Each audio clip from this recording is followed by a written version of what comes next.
esta mezcla de recursos naturales, de agua, suelo, bosque, con matemáticas siempre me ha fascinado. Entonces, siempre mis charlas rezan de alguna manera o tienen que ver con esto de cómo nosotros usamos la estadística o las matemáticas en general para manejar o recursos naturales.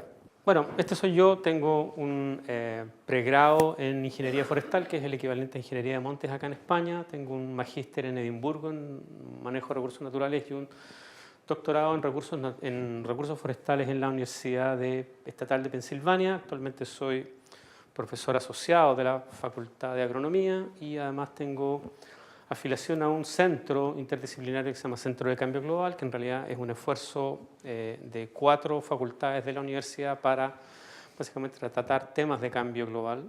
Y hace unos 4 o 5 años me incorporé como investigador asociado en un centro que se llama el Instituto de Estudios Urbanos y Territoriales, que ha traído mucho a mi investigación, porque me he metido en temas de más bien, no de recursos naturales, sino que temas más bien urbanos. ¿Cuáles son mis áreas de investigación? Y lo que está ahí señalado en azul es lo que de alguna manera voy a mostrar en esta presentación. Yo diría que son 4 grandes temas que no son estrictamente independientes. Uno es el tema de modelos aplicados, modelos estadísticos aplicados a manejo de bosque. Y ahí he trabajado en caracterización de la forma de los árboles, en modelos de crecimiento de plantaciones. Y actualmente estoy trabajando en un sistema de evaluación de productos a partir de mediciones en bosque nativo, que es bastante más complejo que en el caso de las plantaciones. Como consecuencia de mi doctorado también inicié una línea de investigación en modelos para toma de decisiones, básicamente en optimización y básicamente en la relación que existe entre la calidad de la información de un inventario forestal o de un modelo de crecimiento y la calidad de las decisiones que se toman usando esa información en un modelo, por ejemplo, de programación de cosechas o en un modelo táctico de programación de construcción de caminos y satisfacción de demandas de madera.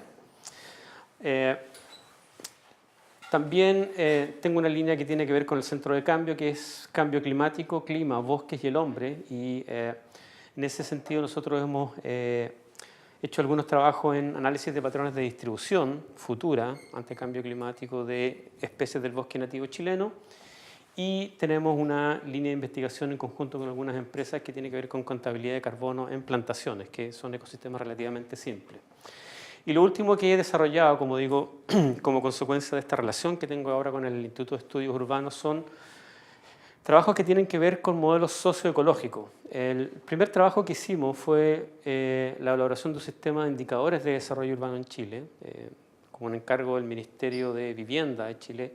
Ellos tienen una política de desarrollo urbano y necesitaban un sistema para monitorear de alguna manera ese desarrollo urbano.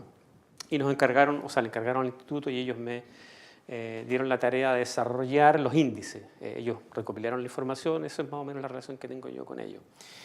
Y lo más gratificante ha sido este trabajo que hicimos en Isla de Pascua, entre otras cosas porque me permitió conocer Isla de Pascua. Yo fui como 6 o 7 veces a Isla de Pascua y me permitió conocer en profundidad la cultura Rapa Nui y la isla, que es bastante hermosa. Si ustedes van alguna vez a Sudamérica, una de las recomendaciones que yo tengo para ustedes es que vayan a Isla de Pascua.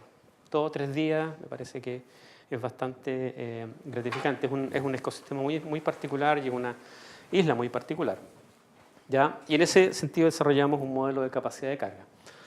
Bueno, el primer trabajo que les voy a presentar, y voy a tratar de hacer lo más breve posible, tiene que ver con modelos de crecimiento de árboles, que fueron los primeros trabajos que yo hice con esta obsesión de las estadísticas, ¿ya? Y empecé a trabajar en plantaciones, que son en general bosques, como ustedes saben, de manejo muy intensivo. En el caso de este tipo de formaciones, los bosques son intervenidos muy periódicamente y por lo tanto se necesitan en general predicciones de corto y largo plazo. Las predicciones de corto plazo están a cargo de unos modelos que se llaman actualizadores de inventarios y yo desarrollé algunos de los actualizadores o por lo menos las funciones de actualización de AP para una gran parte de las plantaciones en Chile.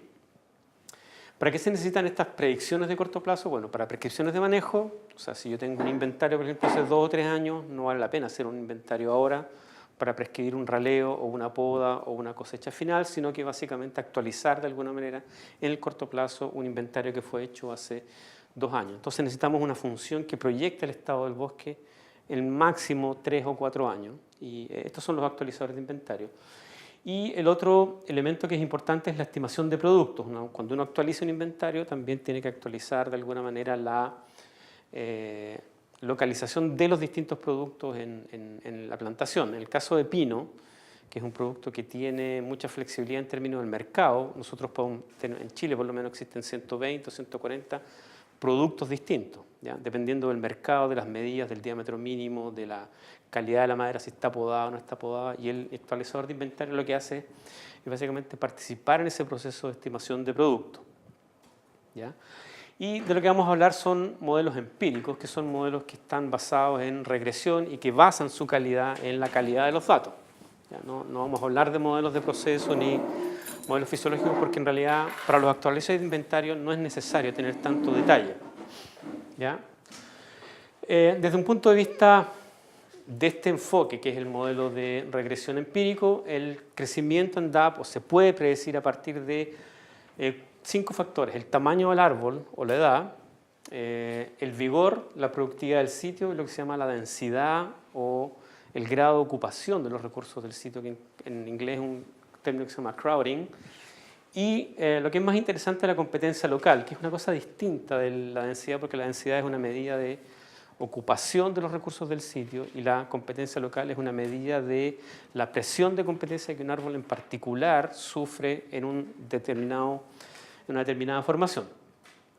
Y cuando hablamos de crecimiento de árboles estamos en realidad hablando de crecimiento en DAP o en área basal individual. Estamos hablando de un modelo que predice el crecimiento en DAP o de la misma manera en DAP al cuadrado o en área basal, ¿ya?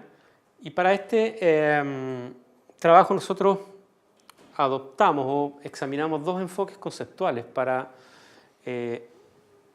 estimar el crecimiento de un árbol. Uno que es un enfoque que se llama crecimiento medio, que en realidad uno tiene una función que estima el crecimiento de un árbol medio dada una situación de densidad, edad determinada, y ese crecimiento es corregido para un árbol en particular como resultado de la competencia local y del vigor que tiene ese árbol. Y el otro enfoque, que es el enfoque de potencial modificador, en el que el crecimiento está estimado usando una estimación del máximo crecimiento que tiene un árbol en particular, y eso se hace, por ejemplo, con los árboles dominantes o con el crecimiento de un percentil superior de los árboles. Y esa función es modificada después por una función que se llama modificador, que es básicamente una función de la competencia local que tiene un árbol en particular. Esos 2 enfoques en realidad dominan de alguna manera, yo diría, la literatura de los últimos 30 años en modelación de crecimiento de árbol individual. Decíamos que el modelo es un modelo de actualizador de inventario. Vamos a hablar de predicciones de corto plazo. Está o fue diseñado para 3 zonas de pino radiata en Chile y 2 zonas de Eucalyptus globulus, que son probablemente el 60% de las plantaciones en Chile. Y nosotros utilizamos como variables de predicción para el tamaño el DAP, el área basal o el DAP al cuadrado, la edad como medida de estado de desarrollo del árbol, y como medida de densidad utilizamos el área basal, el número de árboles por hectárea y un índice de densidad que se llama índice de densidad Reinecke, que básicamente apela a una línea límite de máximo crecimiento para una densidad determinada. Y evidentemente ese efecto está corregido por lo que nosotros llamamos índices de competencia local, que son índices de competencia no espacial. Nosotros en los inventarios en Chile por lo menos no hay registro de las coordenadas, por lo tanto no es posible estimar índices de competencia espacialmente explícitos. Y lo que se hace es acudir a estos índices de competencia no espaciales. Para entender un poco cómo se utilizan estas funciones, este es el esquema de proyección de inventario. En T nosotros tenemos una lista de árboles que son agregados a nivel de parcela, por ejemplo, una parcela de, no sé, 400 metros cuadrados. Básicamente lo que uno tiene es una estimación del área basal proyectada a la hectárea de esa parcela y tiene la lista de árboles que están en T. Y para proyectarlos a T+1, nosotros tenemos esta función de actualizador de inventario que predice el incremento en DAP entre la edad t y la edad t más 1, o el instante t y el instante t más 1, y la altura de ese árbol en t más 1 es simplemente una función de ese DAP. O sea, nosotros no medimos la altura, sino que predecimos la altura a partir del DAP en un determinado estado. Al mismo tiempo, para la parcela tenemos un modelo de crecimiento en área basal y tenemos un modelo de desarrollo en altura dominante. La altura dominante en Chile está definida como la altura de los 100 árboles más gruesos por hectárea, y lo que uno tiene es una función de índice de sitio que proyecta esa altura para cualquier edad, da un índice de sitio determinado. Entonces, uno tiene, por un lado, la predicción del incremento en DAP de cada uno de la lista de árboles, y por lo tanto tiene una estimación del área basal por hectárea en T más 1 que viene del actualizador de inventario, y tiene una predicción de la altura dominante a partir del presentil superior de los árboles que correspondan proyectados en T más 1. Y además uno tiene el área basal en T más 1 como producto de una función de incremento en área basal, que es una función un poco más general que el actualizador de inventario, y tiene la altura dominante. Entonces lo que uno hace después es predecir el DAP de un árbol en particular, pero condicional al área basal, que actúa como un límite superior de la proyección del actualizador de inventario. Lo que quiero decir es que el actualizador de inventario funciona como una función de crecimiento relativa, porque efectivamente las predicciones del modelo de Rodal son mucho más robustas que las predicciones a nivel de árboles. Por lo tanto, uno lo que hace es ajustar el crecimiento en diámetro y en altura de los árboles dependiendo de las predicciones que tiene la función de Rodal más que la del actualizador de inventario. ¿Ya? Entonces, eso es para entender la labor que tiene esta función de actualizador de inventario, que es simplemente este componente del actualizador de inventario. ¿Ya?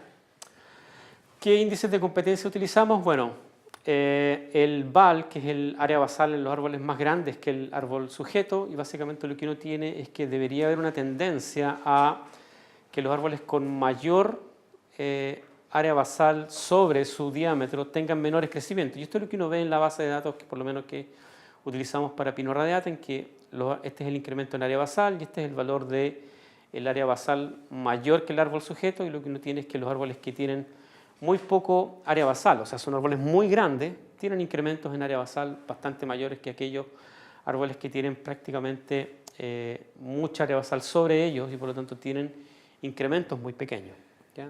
Lo mismo funciona para Eucalyptus nitens. Ahora, esta dispersión que efectivamente se ve es consecuencia de que hay muchos sitios involucrados y muchos manejos distintos involucrados.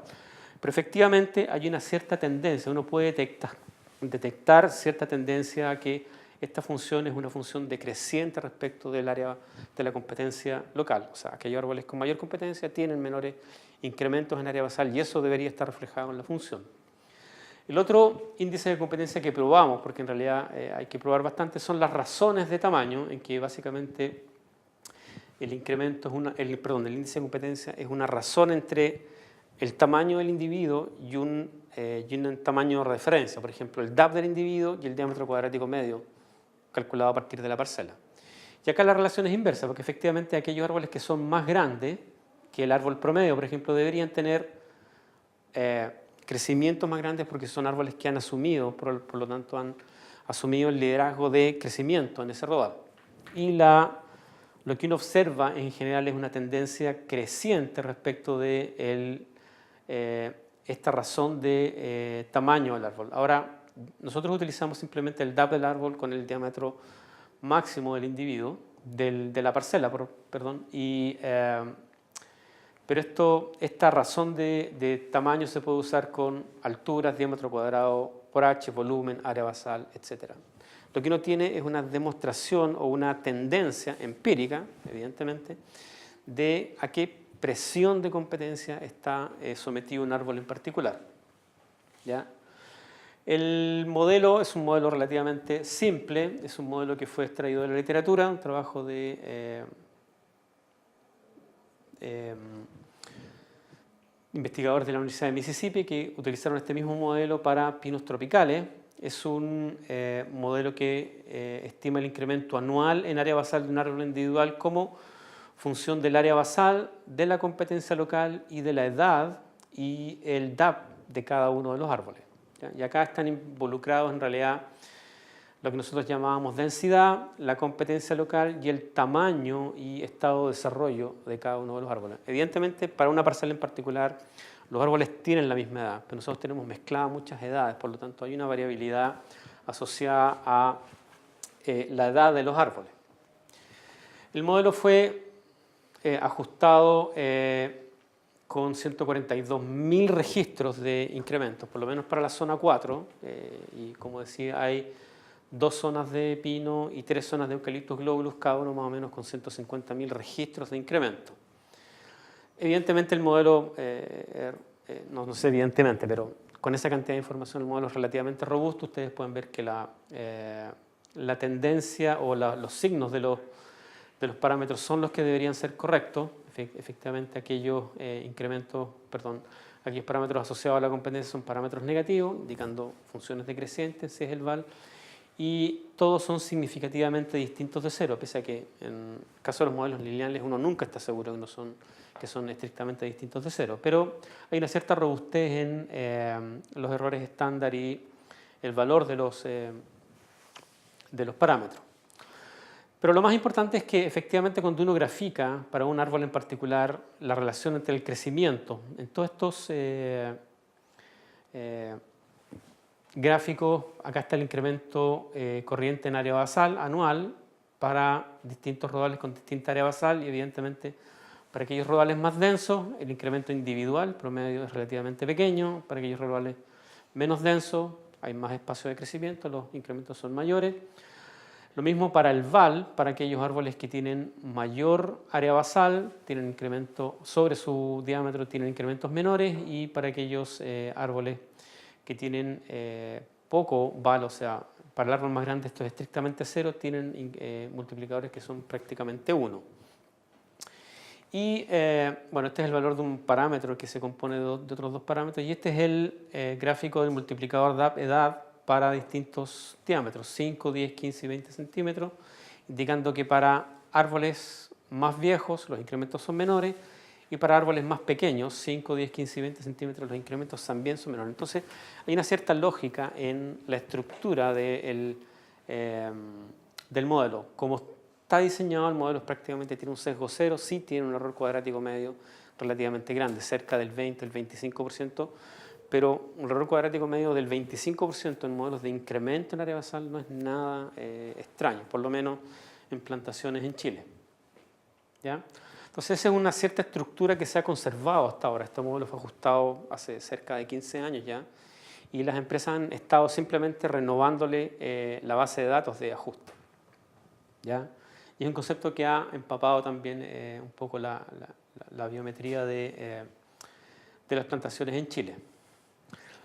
El otro modelo que quería mostrarles era un modelo de decisión que tiene que ver con un problema que es bastante actual, que son los incendios forestales. Nosotros tuvimos hace un par de temporadas uno de los incendios más grandes en la historia registrada de Chile, cerca de 300.000 hectáreas en el curso de 2 semanas, se incendió un pueblo completo. Eso evidentemente no pasa solamente en Chile, uno ve ese mismo fenómeno en Grecia, en Portugal, acá en España, en California. Nosotros hemos tenido 3 o 4 años con el mismo fenómeno de estos incendios que de alguna manera logran traspasar la interfase urbano-rural y pasan efectivamente a las ciudades, a infraestructura humana. Entonces por eso es un tema interesante de investigación. En general la actividad del fuego está regulada por 3 factores fundamentales: el clima o el clima atmosférico, el combustible forestal, que es la biomasa de materia que se quema y que alimenta el incendio, y los agentes de ignición. Lo que nosotros vemos que son, bueno, pueden ser incendios provocados por rayos principalmente, y en el caso de Chile el 99,9% de los incendios son a partir de actividades humanas, o sea, intencionales o por negligencia o por casualidad. Simplemente hay gente que está trabajando con una herramienta, salta una chispa, o deja una fogata mal apagada, o tira un cigarro, o deja, en fin. el 99,9% de los incendios en Chile son provocados por el hombre. Lo que se ha visto últimamente en el caso de los incendios es que hay dos fenómenos relevantes: el fenómeno de la urbanización, lo que hace que efectivamente los incendios entren en contacto con las áreas urbanas, y a raíz de las tendencias en cambio climático nosotros hemos visto una incidencia de pestes y sequías en los bosques, en plantaciones y en bosque nativo en Chile, que ha hecho que estos incendios sean aún más intensos, ¿ya? Ustedes tienen acá un gráfico del último informe del IPCC, el informe de evaluación número 5, que fue liberado en el año 2014. Esta es la temperatura observada, no es una temperatura o cambio en temperatura estimada ni predicha. Eso es lo que se ha observado a nivel del mundo, ¿ya? Y lo que uno ve es que en general el mundo está teñido por cambios en incremento en temperatura. Acá hay unas proyecciones que dependen de distintos escenarios de cambio climático, pero en general lo que uno ve es que se ha observado un incremento en la temperatura media a lo largo del mundo. Lo que se proyecta depende un poco del escenario de cambio climático que uno adopte. Este es un escenario bastante menos dramático que este de acá, que provoca en algunos casos incrementos en temperatura de hasta 6 grados, y eso ya es prácticamente un desastre. Pero lo que se prevé para el futuro es que efectivamente la temperatura media en general a lo largo del mundo se va a incrementar. La tendencia en precipitaciones no es tan clara, lo que sí es claro es que la tendencia en temperatura es incremental, ¿ya? En el caso de Chile no es excepción. Estos son estimaciones de temperatura media y temperatura máxima el año 2000, a finales de siglo, 2080, 2100 me parece, para dos escenarios, el escenario A2 y el escenario B2, que son escenarios relativamente antiguos, pero lo que domina tanto en temperatura media o temperatura máxima es que se prevé que en el área forestal de Chile, que es la zona centro, va a haber un incremento en temperatura. Y eso está asociado en general a incrementos en la incidencia de incendios. Ahora, los incendios no son una cosa tan poco común. Esto es un pantallazo en realidad del Global Forest Watch, que indica focos de incendios de más de 1 hectárea en las pasadas 48 horas. Eso es Sudamérica y África y algo de Estados Unidos, y esto es en la última semana. Entonces, lo que uno ve es que en general el fuego es un fenómeno recurrente, frecuente en el mundo, ¿ya? Nosotros acá tenemos cerca de 2.000 o 3.000 incendios, ¿ya? Entonces, no es tan extraño que haya incendios en el mundo, y eso vamos a tener que convivir con eso. En el caso de Europa, excluida la Federación Rusa, lo que se ve en términos generales es que hay un incremento en el área quemada, no tanto en el número de incendios. El número de incendios en general permanece relativamente estable, y lo que uno tiene en general es que hay un incremento en la área quemada, ¿ya? Probablemente ustedes conocen mejor que yo las estadísticas de incendios en Europa o en España. En el caso de Chile, lo que nosotros hemos visto es que hay un incremento significativo en el daño, o sea, en la cantidad de hectáreas que se quema cada año.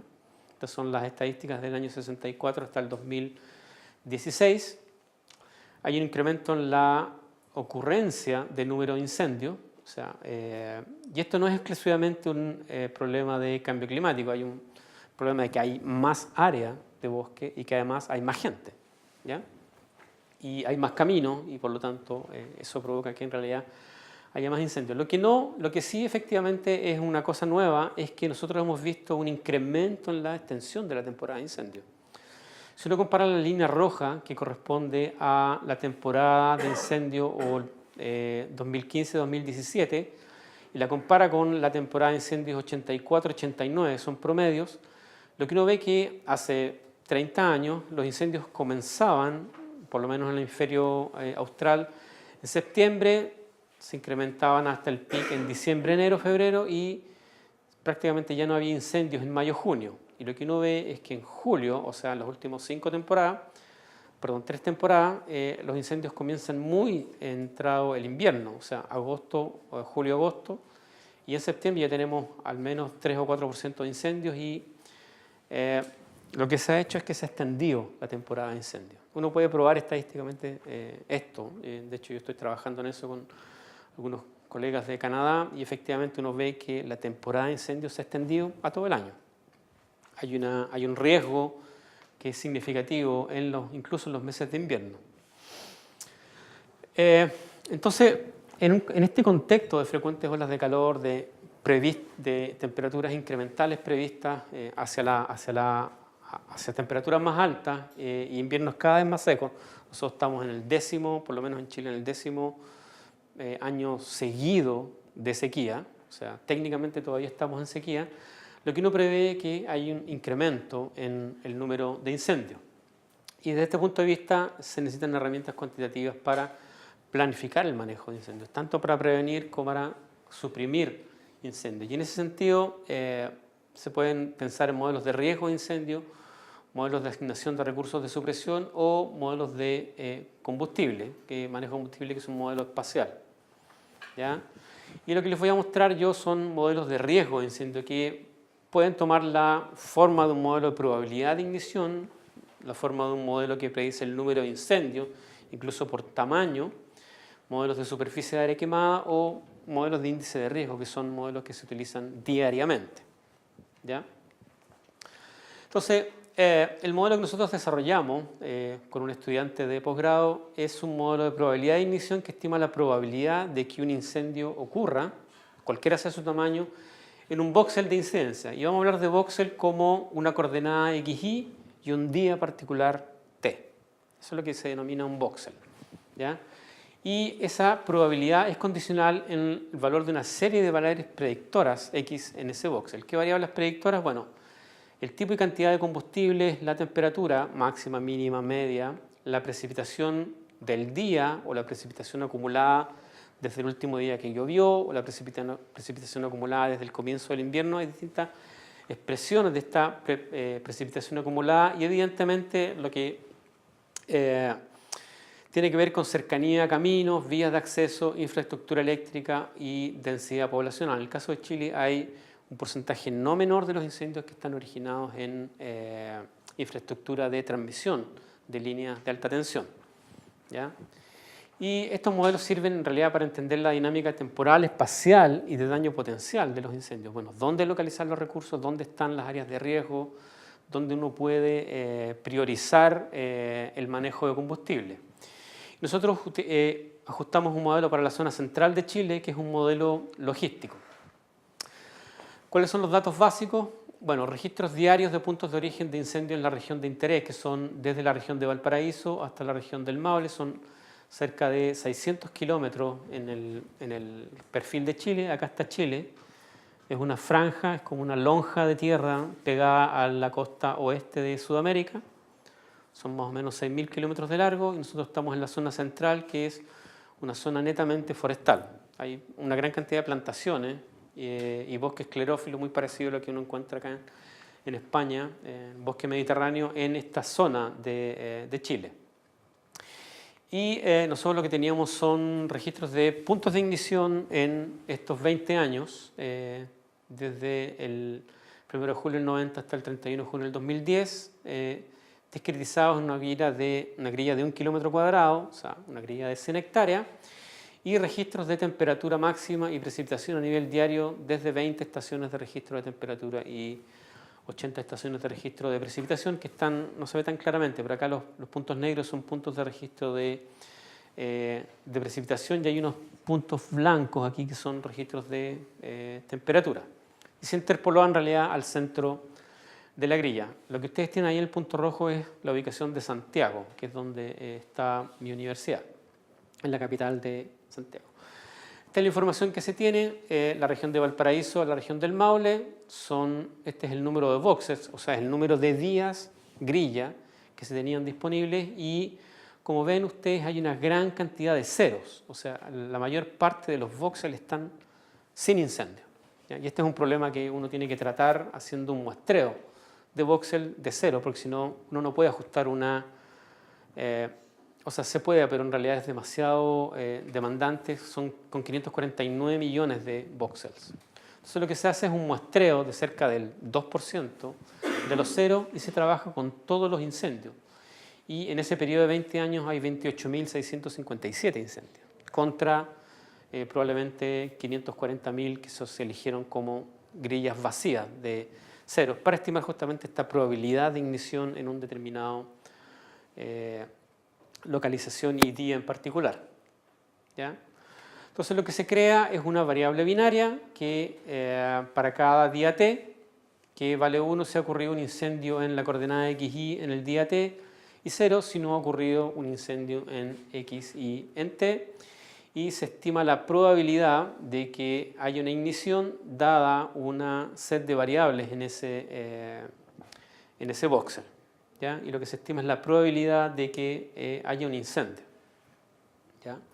Este es el modelo logístico. En realidad la regresión se hace con el logit de PI. Es PI partido por 1 menos PI, pero lo que se estima finalmente es la probabilidad de ignición. Y el set de predictores va en esta combinación lineal θ sub i, que en realidad es una función lineal de las variables de predicción, que son, en este caso, la coordenada, una transformación seno-coseno del día juliano, porque efectivamente es una función cíclica, una función de temperatura. No es estrictamente la temperatura máxima, sino que es una anomalía de temperatura respecto del promedio de temperatura máxima en todo el periodo de los 20 años, y la precipitación diaria en ese día, en ese voxel. Esas son las variables que se utilizan. Ahora, uno puede incorporar una gran cantidad de otras variables, pero como nosotros teníamos el objetivo de predecir qué es lo que va a pasar hacia finales de siglo, básicamente lo que usamos son variables que puedan ser proyectables a fin de siglo. ¿Ya? Estas son las probabilidades de incendio observadas. Esto es la suma de las probabilidades y hablamos de riesgo alto mayor 0,5 y riesgo bajo menor al 1%. Y uno lo que ve que las probabilidades observadas para las 5 regiones, para las 4 regiones, para 4 periodos de 5 años, desde el 90 hasta el 2010, o sea, 90-95, 96-2000, 2011-2005 y 2006-2010, que en realidad las áreas de riesgo son siempre prácticamente las mismas. Estas áreas de riesgo están estructuradas en torno a las grandes ciudades. Yo no olvidé mencionar, pero en esta área, entre la quinta región y la séptima región, viven cerca de 8 millones de personas. Y Chile tiene 17 millones de habitantes. O sea, hay un gran porcentaje de la gente viviendo en esta área. Y por lo tanto, las áreas de riesgo siempre están en torno a las áreas de las ciudades. ¿Ya? El modelo finalmente no es un modelo tan bueno. Uno puede ver acá lo que uno tiene son los puntos rojos, son los números de incendios para distintos meses desde julio hasta junio, porque en realidad ese es el ciclo de la temporada de incendios en el hemisferio austral. Y en algunos casos, por ejemplo, para la quinta región, para un determinado número de píxeles, esta predicción es bastante buena, pero por ejemplo, para la región metropolitana, para el periodo 2000-2005, no es tan buena. Uno tiene en realidad bastantes errores en la cantidad de incendios que se predicen en cada uno de los meses. ¿Ya? Lo que uno acá ve es la función en una línea negra y los intervalos de confianza del 95% en gris, y el número de incendios observados en promedio para ese periodo en puntos rojos. Entonces el modelo no es un modelo tan bueno, y yo puedo explicar de alguna manera por qué pasa eso. Esta es la séptima y esta es la octava región. Estas son, sexta y séptima región son regiones donde hay una gran cantidad de plantaciones forestales. Y el modelo en algunos casos funciona relativamente bien y en algunos casos funciona lamentablemente muy mal. ¿Ya? Y eso tiene que ver con el tipo de variables que se utilizaron, que son variables básicamente climáticas, las que no tienen necesariamente un origen en los puntos de ignición. ¿Ya? Nosotros lo que vemos acá es también para un mismo número de píxeles, no son todos los píxeles, los voxels, el número de incendios observados en un determinado año y el número de incendios estimados. Y uno ve que en general hay una subestimación del riesgo de incendio. ¿Ya? En algunos casos funciona relativamente bien. Por ejemplo, para enero en la región metropolitana tenemos observados 58 y estimados 60, pero en algunos casos funciona sumamente mal. Por ejemplo, no sé, 51 y 14, 58 y 21. La tendencia en general es a subestimar el número de incendios, ¿ya? Y eso tiene que ver probablemente con con el tipo de variables que tiene que ver con los combustibles. Lo que nosotros tenemos es que para este modelo, los meses de invierno y otoño, que son en general meses de baja actividad, tenemos buenas predicciones porque predecir un cero no es tan difícil. Lo difícil es predecir incendios mayores a cero. Lamentablemente, para los meses de verano y primavera hay una sobre y subestimación del número de incendios dependiendo de la región del mes. En general, el modelo no funciona bien. Ya debo decirlo así sin mayores prevenciones, porque en general la inclusión de factores humanos, por ejemplo, la red de camino o detallar el tipo de combustible, lamentablemente nosotros no podemos incorporar eso en este modelo porque es un modelo que va a ser utilizado para predecir qué es lo que va a pasar hacia finales de siglo, mejora las predicciones actuales.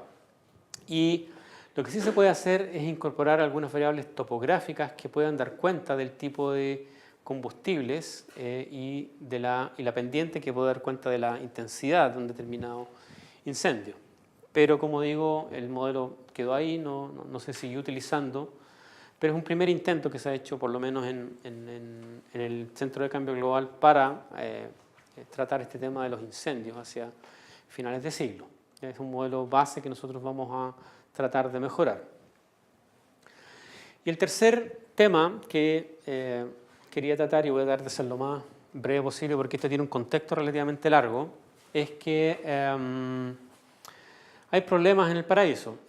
Rapa Nui, como todos ustedes saben, es una isla que está probablemente una de las islas más aisladas del mundo. Está cerca de 3.000 kilómetros de la costa de Chile y cerca de 2.500 kilómetros de Tahití. Entonces, es una isla que tiene una especificidad cultural y natural relativamente importante, lo que lo hace el centro de interés científico, no solo desde un punto de vista geográfico, sino que también sociocultural. Por el mismo factor de aislamiento, una isla que tiene cerca de 16.000 hectáreas, una isla muy pequeña, es prácticamente un triángulo de 16 por 16 kilómetros, es altamente vulnerable debido a su aislamiento y tiene una fuerte dependencia del continente para el acceso a bienes y servicios, y donde los recursos naturales son relativamente limitados, o sea, agua es bastante limitada. ¿Qué es lo que ha pasado? Que en los últimos 20 años la población que reside en Rapa Nui se ha estado incrementando. Nosotros tenemos que en el censo del 92 tenemos cerca de 2.600 personas como residentes en la isla, y el último censo del año 2016 dio un resultado de 7.750 personas residiendo en la isla, ¿ya? La Constitución nos asegura a los chilenos la posibilidad de vivir en cualquier lugar de la República, por lo tanto hay mucha gente que se ha trasladado simplemente desde el continente hacia la isla, ¿ya? Por otro lado, la industria del turismo es relativamente importante en la isla y trae un importante número de personas a la isla todos los meses, con variaciones mensuales. ¿Qué es lo que ha pasado? Que la llegada de nuevos residentes desde el Chile continental, lo que se llaman los contis, ha tenido un impacto en los servicios y ha originado conflictos interculturales. Lo que ha pasado, por ejemplo, en conversaciones que nosotros tuvimos con la gente de la isla, es que una persona quería colocar a su hijo en un colegio y el colegio ya no tenía cupo.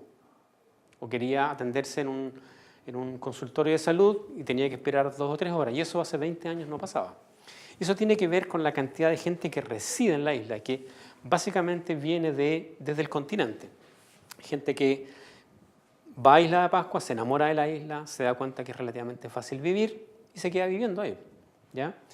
Por otro lado, el turismo masivo, porque es un factor relativamente importante de la economía de la isla, ha motivado también el abandono de actividades tradicionales como agricultura, pastoreo y pesca artesanal, y también el incremento de la población, tanto residentes como turistas, está poniendo en riesgo una de las cosas más importantes de la isla, que es el acervo cultural y la herencia natural y arqueológica, por la presión del turismo. Entonces hay una serie de factores que motivan de alguna manera esto que les voy a mostrar. Entonces, ¿qué es lo que pasa? Tenemos una población original que de la mano del mejoramiento en los servicios de salud, de la mano de simplemente el desarrollo, ha incrementado su tamaño a lo largo de los últimos 20 años, pero también se ha incrementado el turismo y a tasas crecientes, y a estas dos presiones demográficas, que podríamos llamarlo, se incorpora la gente que viene a vivir desde el continente. Entonces lo que tenemos es un conflicto por presión demográfica.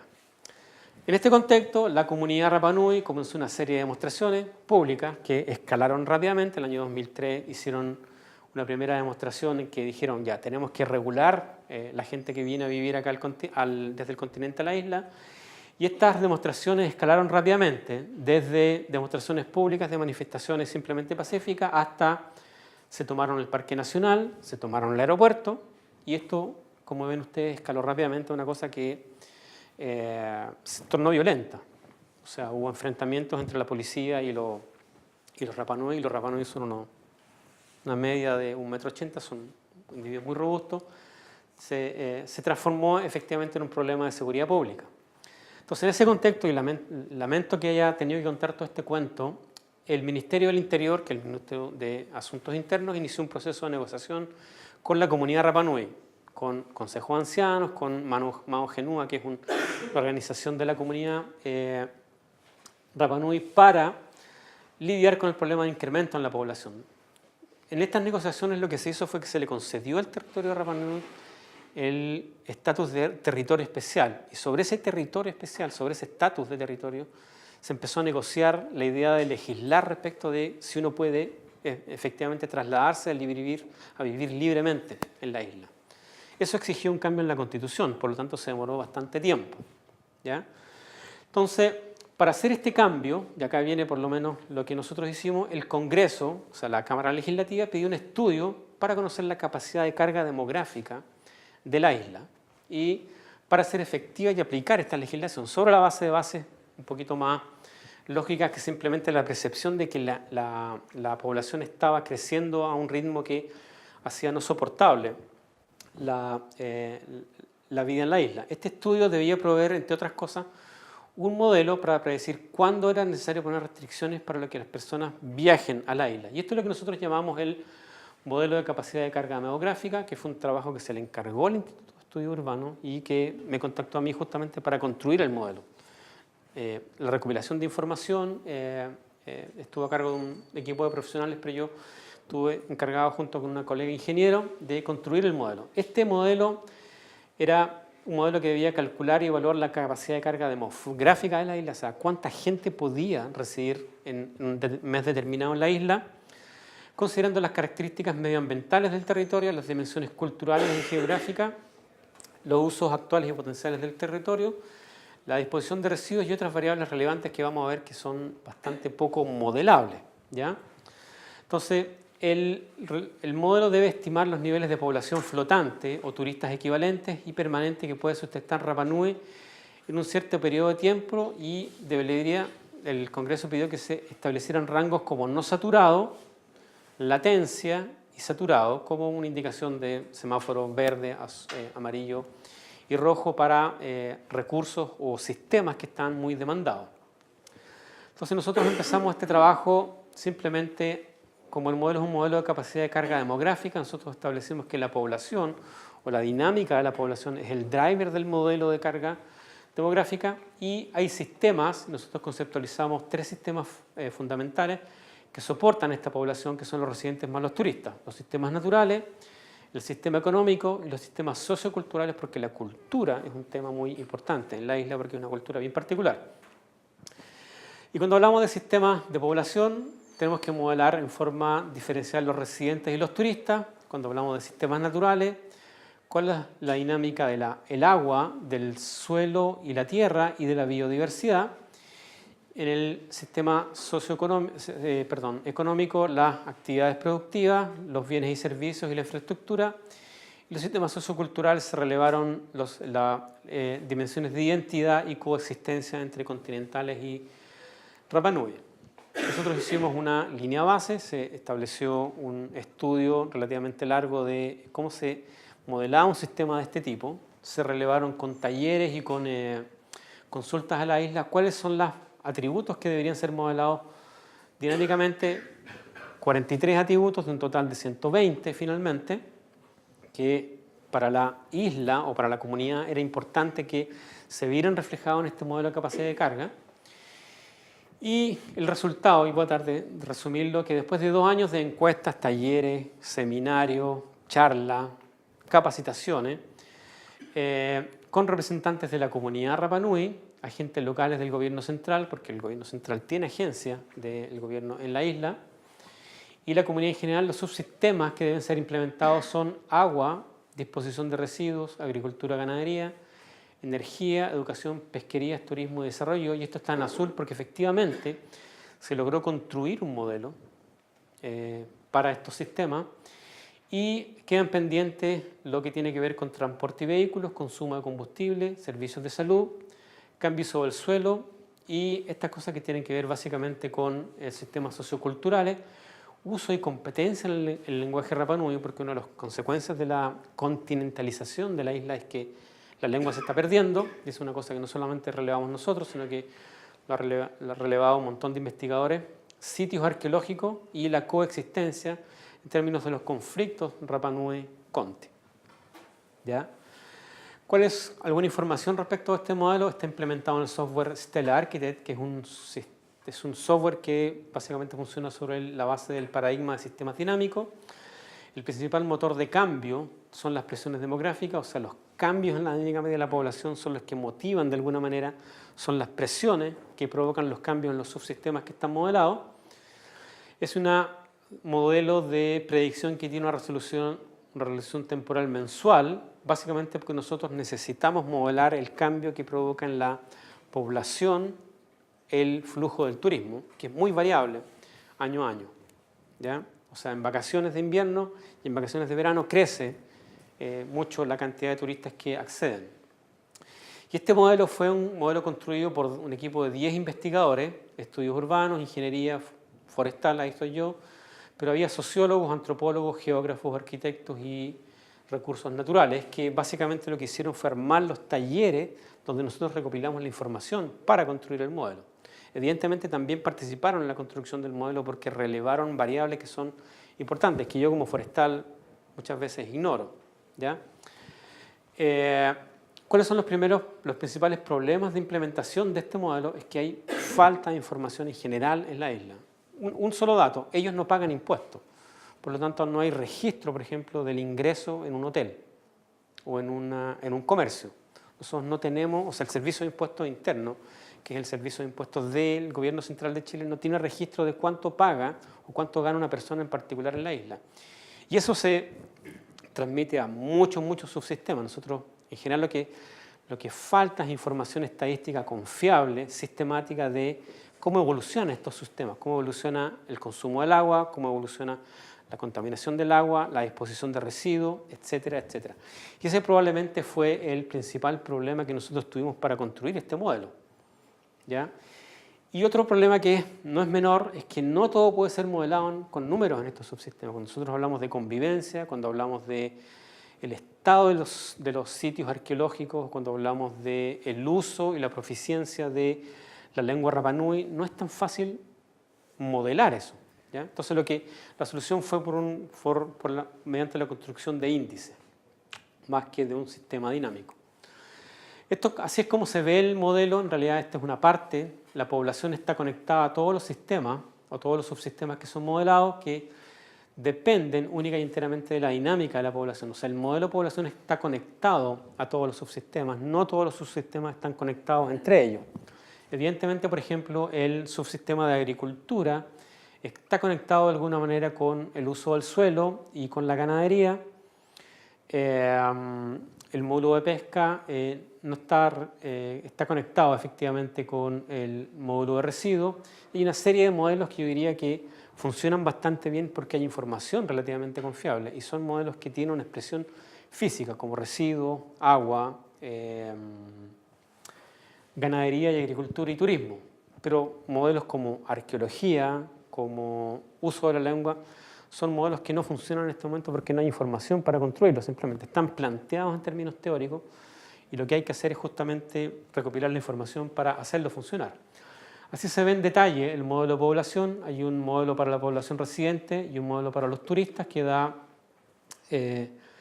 un modelo de población total, y este está conectado a todos los subsistemas, como por ejemplo agua potable y agua servida. La fuente de agua de la isla es un acuífero. Lamentablemente todo el agua, por ejemplo, de desechos va a dar ese acuífero. Ellos no tienen sistema de alcantarillado, no tienen sistema de vertimiento al mar, sino que tienen pozo, y ese pozo decanta finalmente al acuífero. Ellos no tienen idea de cuál es el nivel de contaminación, o no tienen idea cómo evoluciona. La compañía de agua de la isla mide efectivamente la cantidad de coliformes, la cantidad de metales pesados en el agua, pero no hay un registro sistemático. Entonces no es posible saber la evolución en los últimos 20 años. Y el acuífero es la única fuente de agua que tienen. La renovación es vía las lluvias y lo que decanta de la isla. También hay un fenómeno de salinización, porque justamente todos los pozos de extracción están en la periferia de Angaroa, que es la ciudad donde vive la mayor parte de la gente, y como está cerca de la costa, hay también incidencia de agua marina en ese acuífero. Entonces, finalmente hay algo de registro respecto al agua, pero hay muchas cosas que todavía no están registradas. La tasa de consumo eléctrica es bastante simple de modelar. Hay una planta de generación de energía eléctrica que es alimentada por diésel. Ese diésel viene enteramente del continente. Y hay una serie de módulos que modelan, bueno, cuál es el consumo eléctrico de la población, y hay un consumo eléctrico de la isla y un consumo eléctrico total. Esta es la forma en que se ve en general el modelo, y así funciona.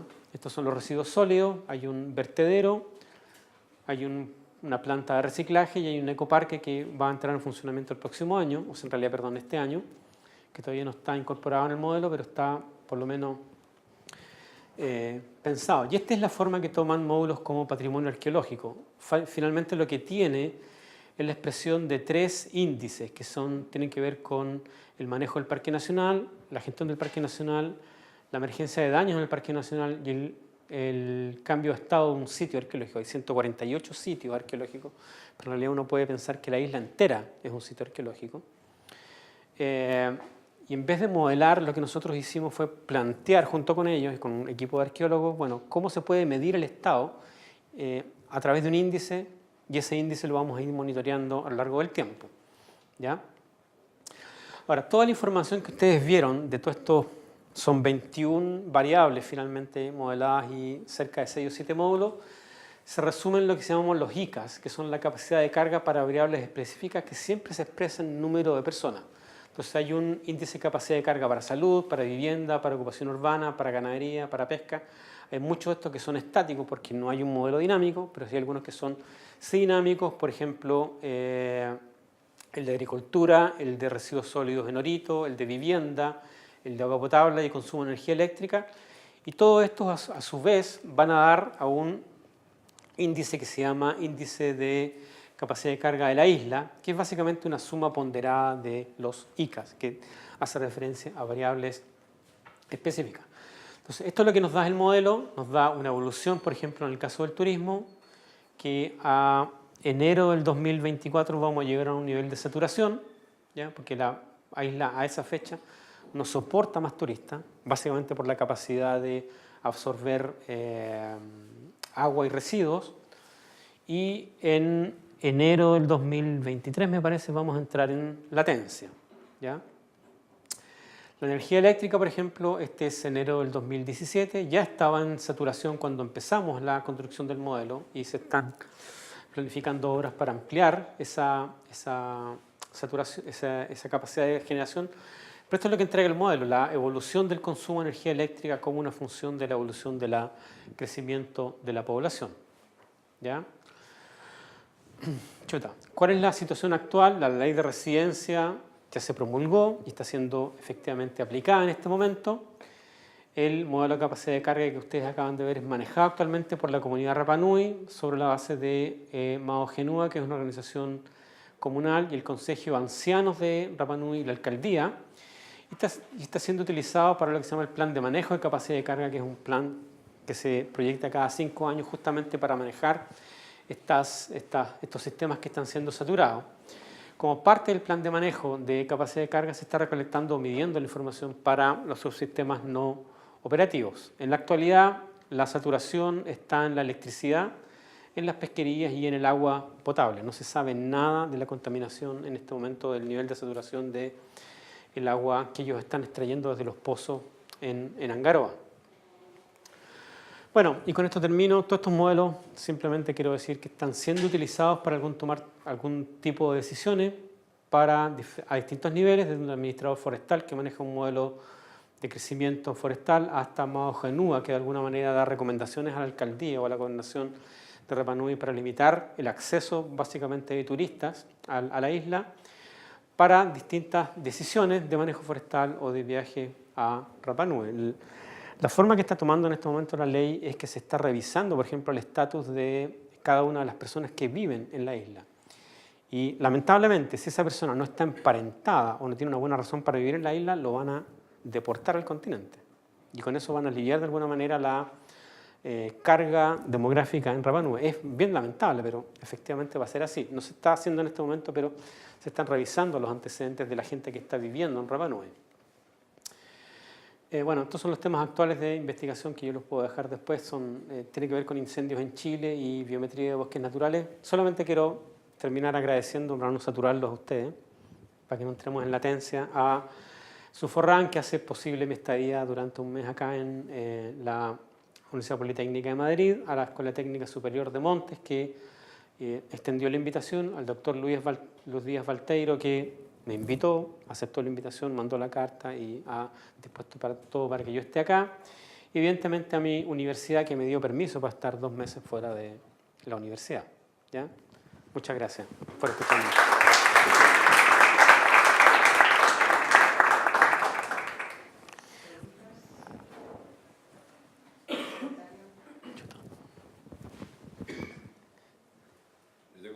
Sí, por supuesto.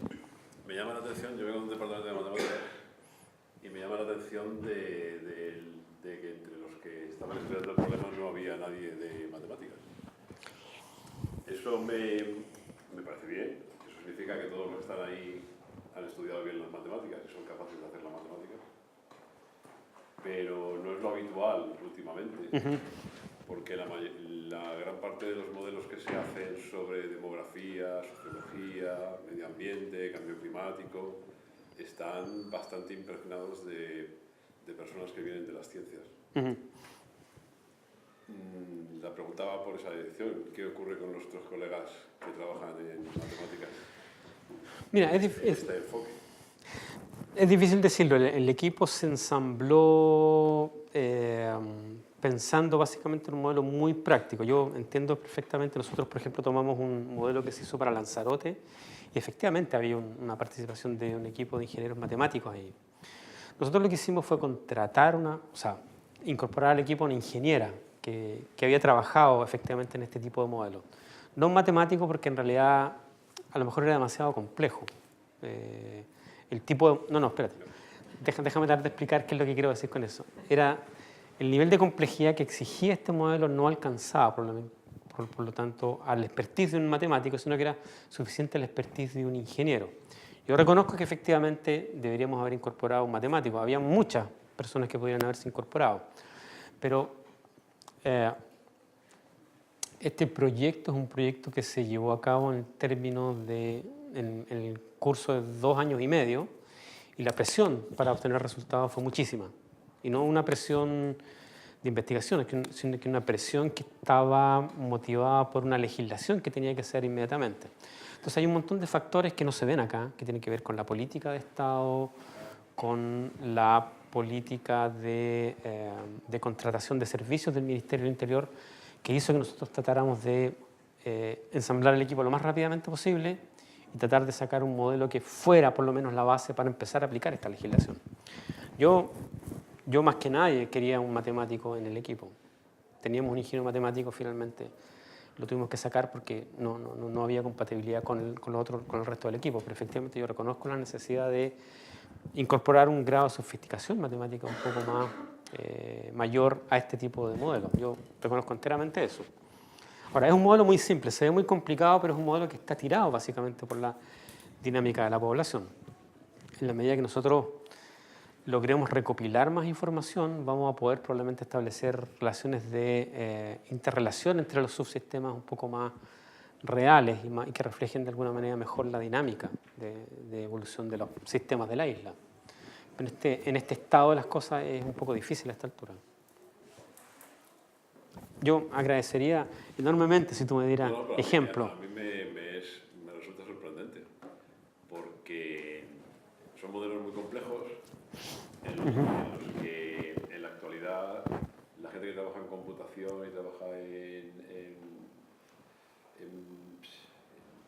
ingeniería, en matemáticas, están intentando decir cosas.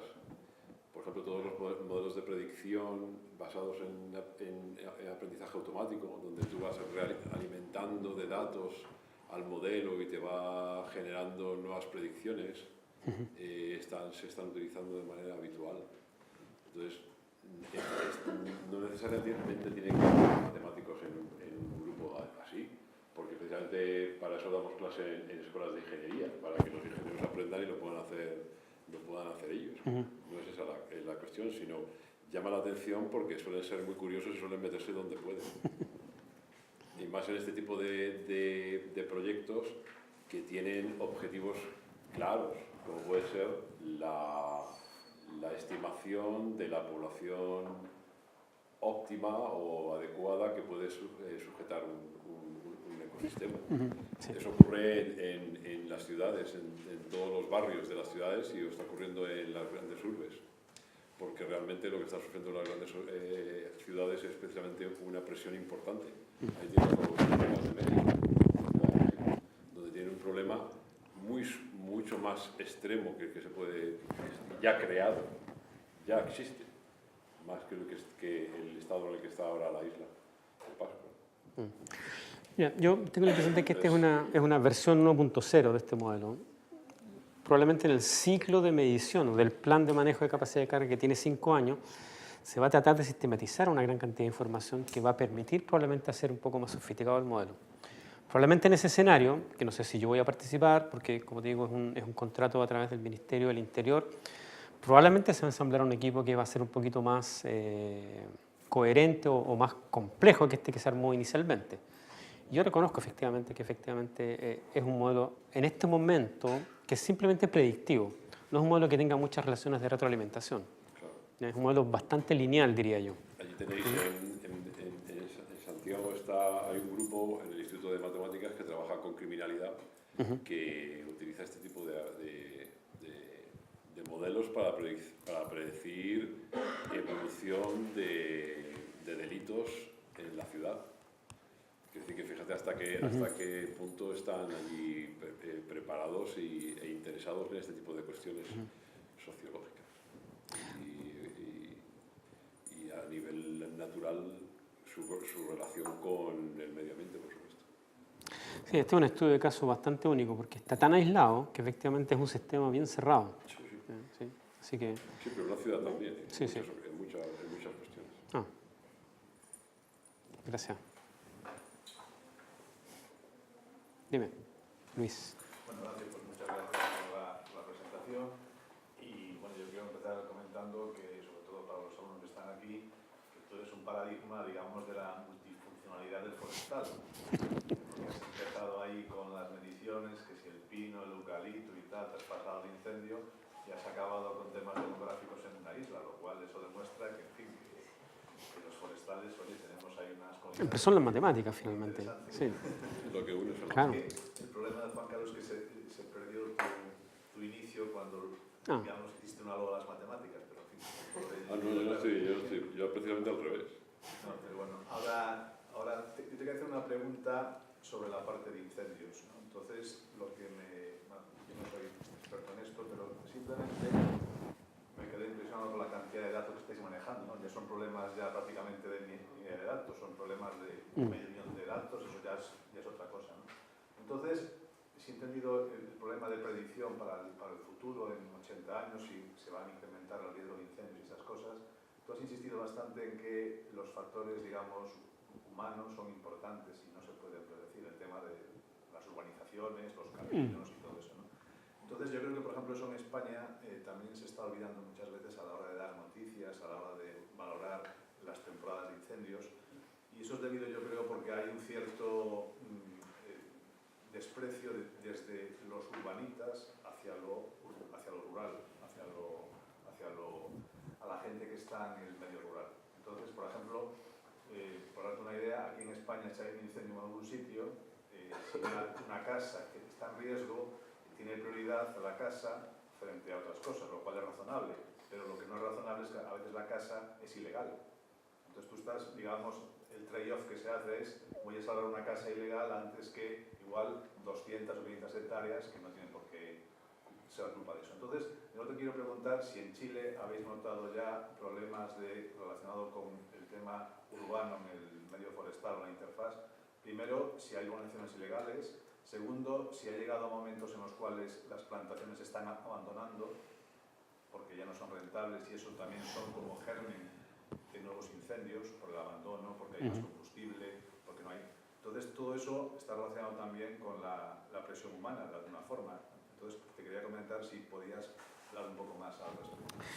Sí, el tema de la interfase y de la interfase urbano-rural que se produce mucho en la zona central de Chile es un tema importante porque es muy difícil predecir cómo evoluciona o cómo reacciona justamente la gente que vive en esa interfase ante los incendios. En general, hay una labor de prevención que es relativamente extensiva, pero es bastante blanda. Yo diría que el 90% del presupuesto de la Agencia Central de Manejo de Incendios va justamente a los instrumentos de supresión. Lo que pasa en la interfase, y es un problema que crecientemente la gente está tomando conciencia, es que efectivamente tienen que conservar los cortafuegos. Lo que pasaba hace 5 o 6 años es que las empresas o el Estado abría un cortafuego de 100 metros de ancho y lo que pasaba es que la gente ocupaba ya sea como con casas, con canchas de fútbol o simplemente como basurales, que eran básicamente un puente para que el incendio pasara del bosque a la urbe. Y eso es muy difícil de predecir, ¿te das cuenta? Nosotros lo que tenemos son registros históricos de puntos de ignición y malamente tenemos perímetros de incendios para modelar de alguna manera hacia dónde va a ir el incendio. Y hacia fin de siglo es imposible saber también un poco la evolución de la vegetación, por ejemplo. Nosotros podemos saber que en este momento este territorio está ocupado con este tipo de combustible, pero si miramos en 80 años al futuro, es muy difícil decir en realidad va a haber todavía ahí plantaciones. Eso es un problema que limita de alguna manera el tipo de variables que uno puede incorporar en estos modelos de riesgo, a menos que lo hagan un poco más complejo. Te das cuenta que al mismo tiempo que tú modelas la incidencia de incendios, modeles de alguna manera la distribución de la vegetación hacia finales de siglo. Y lo que se hace es incorporar más fuentes de incertidumbre. Ahora, yo he escuchado mucho esto en España de que hay un abandono de las tierras forestales y eso provoca básicamente resurgimiento de bosques naturales, etcétera, o pasturas o dehesas que se transforman en combustible. En Chile eso no pasa en general. Las plantaciones son bienes bastante valiosos, son manejados intensamente. Lo que uno tiene es abandono de ciertas áreas de bosque degradado y efectivamente uno ahí ve parches de corredores de combustible relativamente extensos, pero eso es básicamente en las áreas donde no vive gente, ¿ya? Las áreas donde efectivamente la mayor parte de la gente vive, que es en esta franja que te digo yo, que tiene por lo menos 600 kilómetros de largo, no hay en general abandono de tierra. Las plantaciones están ahí, las vigilan, las tienen muy controladas porque son un bien valioso. Yo decía también lo de la interfaz urbana por lo siguiente: si tú en 100 años o en 80 años puedes estimar cómo se va a desarrollar las urbes, dónde van a crecer, pues digamos que más o menos sabes dónde estará la gente. Ahora, claro, tú lo que no puedes controlar es dónde la gente pueda hacer segundas viviendas o lo que sea a mitad de zonas forestales. Entonces, también creo que eso es así. Y pues también aquí en España lo que ha pasado es que el fenómeno también ha sido el contrario. Hay plantaciones porque ha habido abandono de tierras agrícolas. Y las tierras agrícolas han sido colonizadas por lo forestal. Y paralelamente en otras zonas, o a veces incluso coincide como en Galicia, hay también abandono de zonas forestales porque no hay población, la gente migra al campo, sus ancestros tenían unas plantaciones y te las han dejado. Claro, eso no se puede pero yo creo que el tema de la urbanización, por lo menos, yo creo que está muy, digamos, muy latente el tema de planificar a largo plazo las ciudades y los pueblos donde van a crecer. O sea, puedan crecer en una zona sí, en otra no. Creo que eso, digamos, que puede limitar el espacio donde se puede dar esa interfaz urbano-forestal. Lo decía por eso. Interesante problema eso de modelar cómo evoluciona la población, ¿no? Cómo se expande una ciudad. Claro, Donde, es que es una legislación. Si se cumple la legislación, pues sí. claro, no tiene importancia.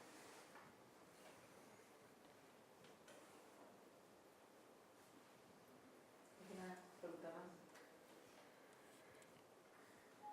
Bueno, imagino que están todos hambrientos, así que... El paraíso anestésico.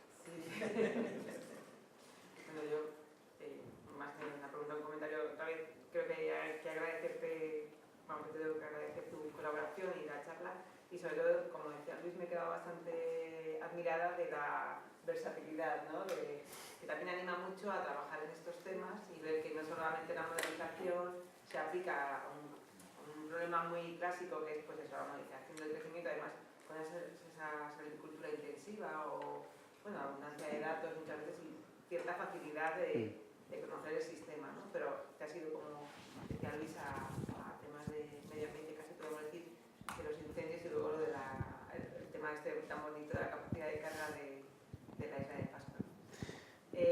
Bueno, yo supongo que también era un poco una preguntilla, claro, que contáis con muchísimos datos, como ha dicho Luis, pero además también con un apoyo, ¿no? Tanto de empresa, que la que os proporciona seguramente los datos, o el interés de que se haga el trabajo, ¿no?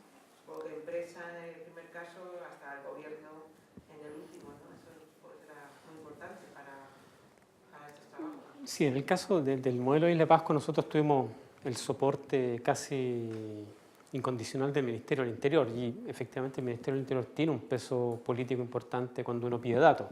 O sea, es el subsecretario de Desarrollo Regional, que son cargos políticos bien importantes dentro de la estructura del Gobierno de Chile que facilitaron de alguna manera la construcción de este modelo. Ahora, lo que yo no quiero que se pierda es que efectivamente yo estoy presentando el trabajo como un trabajo que es sumamente interdisciplinario. Yo fui solamente una parte de este complejo equipo de agrónomos, arquitectos, urbanistas, etcétera, que de alguna manera construyó este modelo que es solamente una parte del proyecto. Hay un modelo hay un plan de manejo de la capacidad de carga, hay un plan de gestión del territorio que también tiene que ver con este modelo que fue ensamblado por un equipo relativamente complejo, sin matemáticos, lamentablemente. No, yo casi lo digo como menos mal. No, sí. Nos libramos, dice. Quiero que se entienda bien. O sea, una cosa que me llamó la atención es que, y una cosa que a lo mejor no se releva bien, es que no hay datos. Si tú quieres saber, por ejemplo, cuántas vacas había hace 20 años, no hay un registro. Tú puedes a lo mejor medir ahora. Nosotros hicimos un censo de la isla. O sea, contratamos una empresa que censó a cada uno de los individuos de la isla, porque no son muchos tampoco. Y eso fue simplemente porque no había datos de cuánta gente vivía en la isla. Sí. Ahora, el dato que yo mostré ahí es el dato oficial, porque no quería el... Pero eso ocurre también con el censo en ciudades. Hay un porcentaje muy importante de habitantes en las ciudades que no están censados. Es decir, hay mucha información de la que tienes que manejar, pero no dispones de ella. Eso la policía lo sabe bien también. Bueno, muchas gracias a ustedes. Muchas gracias.